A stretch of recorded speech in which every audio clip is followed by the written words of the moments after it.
Innal hamdalillah nahmaduhu wa nasta'inuhu wa nastaghfiruhu wa natubu ilayh wa na'udzu billahi min shururi anfusina wa min sayyiati a'malina may yahdihillahu fahuwal muhtadi wa may yudlil falan tajida lahu waliyyan mursyida. Asyhadu an la ilaha illallah wahdahu la syarika lah wa asyhadu anna Muhammadan 'abduhu wa rasuluhu la nabiyya wa la rasula ba'dahu amma ba'd. Ma'asyiral muslimin, usikum wa iyaya bittaqwallah faqad fazal mu'minuna al-muttaqun. Qala ta'ala ya ayyuhalladzina amanu taqullaha haqqa tuqatih wa la tamutunna illa wa antum muslimun.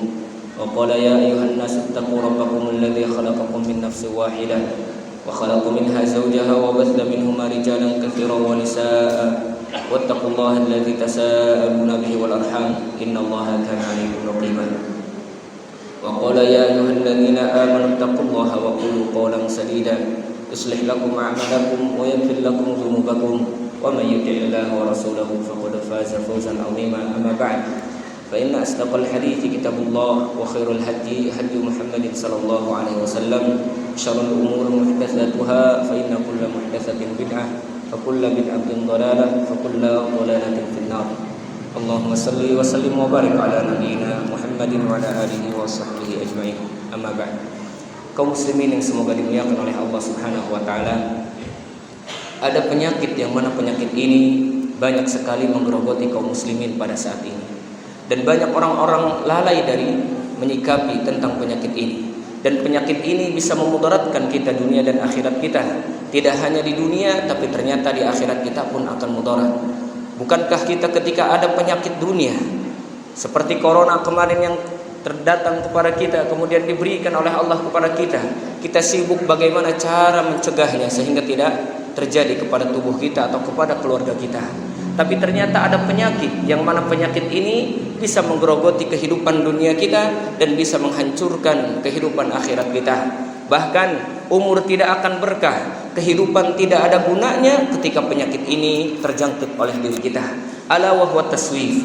Ketahuilah penyakit itu adalah taswif yang disebutkan oleh para ulama. Taswif artinya menunda-nunda kebaikan, atau dengan bahasa kitanya nanti sajalah, saya masih bisa melakukannya besok.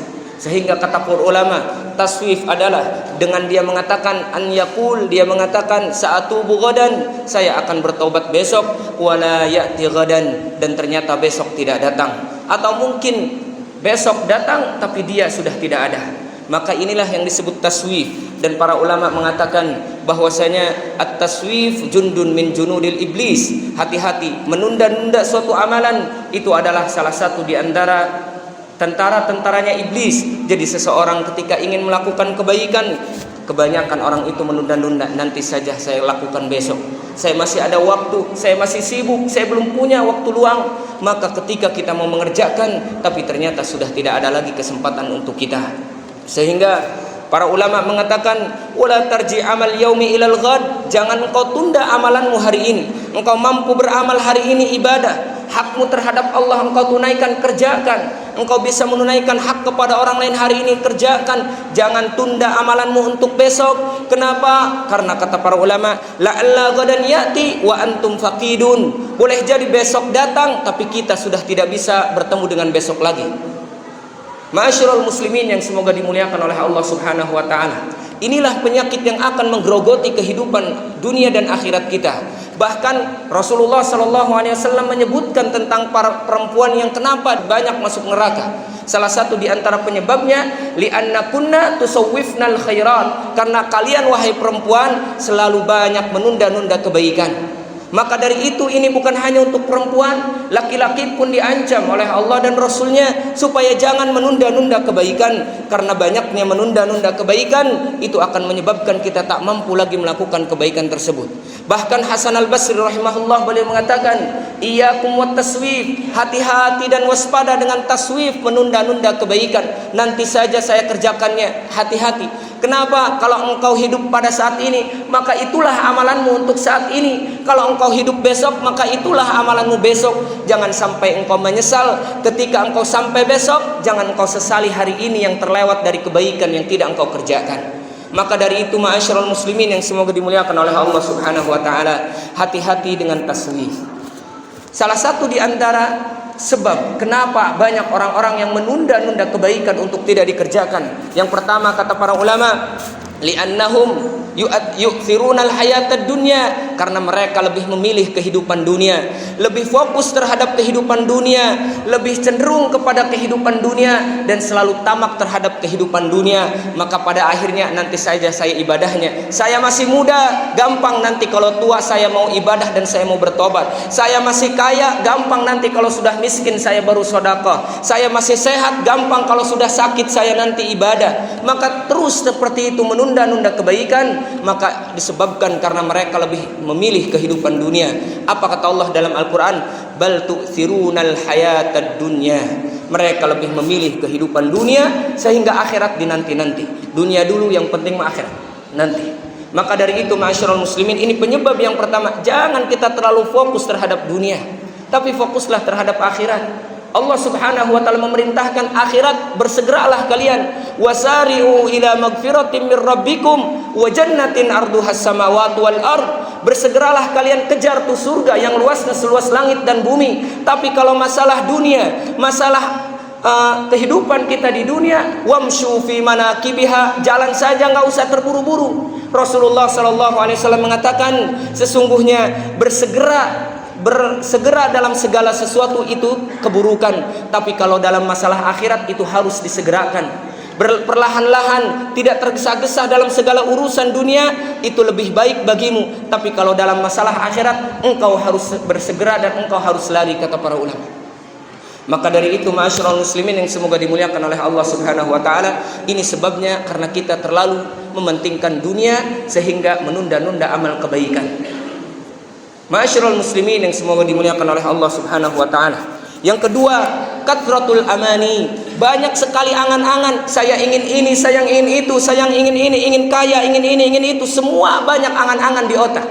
Angan-angan dunia. Tapi ketika mau ibadah, dia tidak ada angan-angan sama sekali. Tidak ada angan-angan untuk dekat dengan Allah. Tidak ada angan-angan ingin sedekah kepada fakir miskin padahal dia mampu sedekah. Maka inilah sebab yang kedua, yaitu banyak angan-angan dunia sehingga tidak pernah ada angan-angan akhirat, yang pada akhirnya mereka menunda-nunda amalan akhirat. Perhatikan dalam sebuah hadis, Rasulullah SAW pernah ditanya oleh seorang laki-laki, "Ya Rasulullah, ayyu sadaqati a'dhamu ajra?" Wahai Rasulullah, sedekah apa sih yang terbaik? Rasulullah sallallahu alaihi wasallam mengatakan, anta tasaddaq wa anta sahihun syahihun takhshal faqr wa tamannal ghina. Engkau bersedekah dalam keadaan sehat, dalam keadaan pelit, dalam keadaan takut miskin dan ingin kaya, maka itulah sedekah yang terbaik. Kenapa? Wala tumhil, jangan engkau tunda-tunda ketika ingin sedekah, jangan engkau tunda. Kenapa? Kalau sudah tenggorokan atau nyawa sampai tenggorokan, maka sesungguhnya engkau akan mengatakan, untuk si fulan sekian, untuk si fulan sekian, kemarin saya udah ada niat di waktu sehat, waktu kaya saya udah memberikan sekian, sekarang mau sakit berikan ke si fulan sekian, kesekian sekian. Ternyata ketika sudah meninggal kita, harta yang kita tinggalkan bukan untuk orang yang ingin kita sedekahi, tapi untuk ahli waris kita. Maka jangan tunggu sakit, jangan tunggu miskin untuk sedekah. Ya, sedekah yang terbaik itu yaitu sedekah dalam keadaan sehat, bakhil, kemudian takut miskin dan sangat ingin kaya. Maka ini sedekah yang terbaik. Maka jangan sampai banyak angan-angan dunia sehingga melalaikan kita dari amalan akhirat. Sebab yang ketiga, yang terakhir, yaitu sering merubah-rubah niat. Kalau kita sudah punya keinginan, langsung kerjakan. Sebagaimana dalam sebuah riwayat, ketika ada seorang tuan berbicara kepada budaknya dan dia dalam keadaan mandi, "Wahai budakku, sedekahkan ke si fulan sekian-sekian." Kata budaknya apa? Dia mengatakan, "Wahai tuanku, tidakkah engkau selesai mandi dulu baru bersedekah?" Apa kata tuannya ini? Beliau mengatakan, "Sesungguhnya niat sering berubah-ubah. Aku khawatir setelah aku selesai mandi niatku akan berubah." Maka segerakan. Akhirnya si budak ini langsung menyedekahkan sebagaimana yang diperintahkan oleh tuannya. Maka inilah taswif atau penyakit yang akan menggerogoti kehidupan dunia dan akhirat kita. Dan ini penyakit yang mengkhawatirkan. Jangan sampai ditunda-tunda dan jangan sampai kita terlalu memilih dunia sehingga menunda-nunda amal kebaikan. Maka dari itu kaum muslimin, insyaallah nanti ada pencegahan bagaimana kita mencegah supaya kita tidak memiliki sifat taswif yang diajarkan oleh Rasulullah sallallahu alaihi wasallam. Aqulu qouli hadza fastaghfirullah li wa lakum wa li sairil muslimin wal muslimat min kulli dhanbin khati'ah fastaghfiruhu innahu ghafurur rahim. Alhamdulillahi ala ihsani wa syukrun lahu ala taufiqihi wa imtinani wa asyhadu an la ilaha illallah wahdahu la syarika lahu ta'ziman li sya'ni wa asyhadu anna Muhammadan abduhu wa rasuluhu da'in ila ridwanihi sallallahu alaihi wasallam. Qala Allah ta'ala fi kitabihil karim kullu nafsin dha'iqatul maut wa innama tuwaffawna ujurakum yawmal qiyamah faman zuhziha 'anil nar wa udkhilal jannata faqad faz wa mal hayatud dunya illa mata'ul ghurur. Masyarul muslimin yang semoga dimuliakan oleh Allah Subhanahu wa taala. Lalu bagaimana kita mengobati atau mencegah penyakit itu supaya tidak datang kepada kita?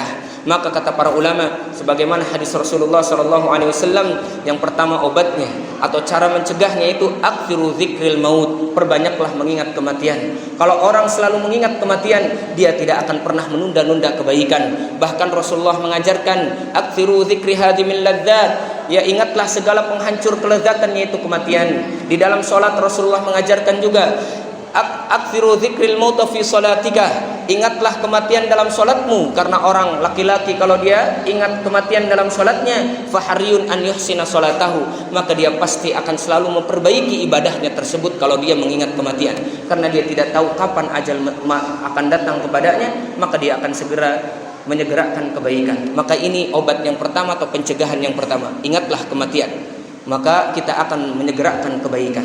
Yang kedua, dekatlah dengan orang-orang yang suka dengan amal soleh, yang suka mengerjakan amal soleh, sebagaimana kata Allah dalam Al-Quran, wasbir nafsaka ma'al ladzina yad'una rabbahum, sabarlah engkau bersama orang-orang yang menyembah Allah, sabarlah engkau bersama orang-orang yang selalu mendahulukan Allah, ya, menyembah Allah, sebagaimana kata Allah Subhanahu wa taala, innahum kanu yusari'una fil khairat, mereka itu selalu menyegerakan kebaikan, maka bersabarlah dengan mereka. Wa yad'una rabbahum, dan mereka selalu menyembah Allah khaufan wa tama'a, mereka selalu menyembah Allah dengan tunduk dan patuh kepada Allah Subhanahu wa taala.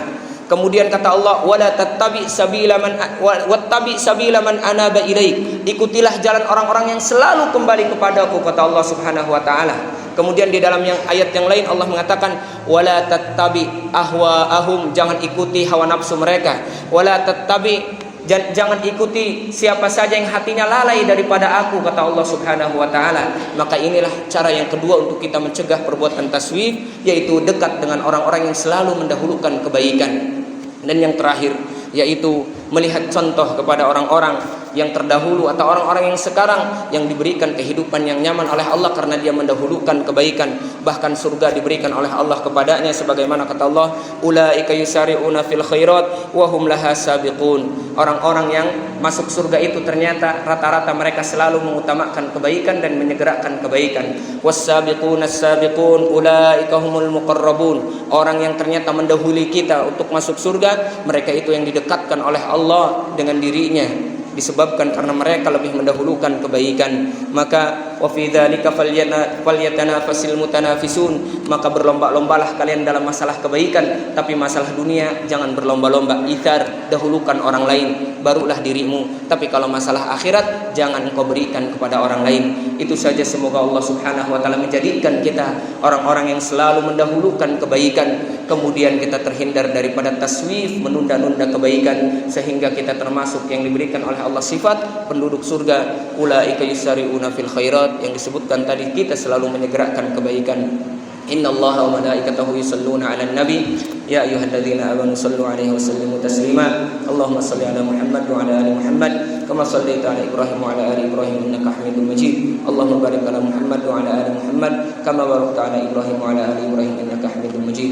Allahumma ighfir lil muslimina wal muslimat wal mu'minina wal mu'minat al ahya'i minhum wal amwat innaka sami'un qaribun mujibud da'wat. Allahumma ati nufusana taqwaha wa zakkiha anta khairu man zakkaha anta waliyuha maulaha.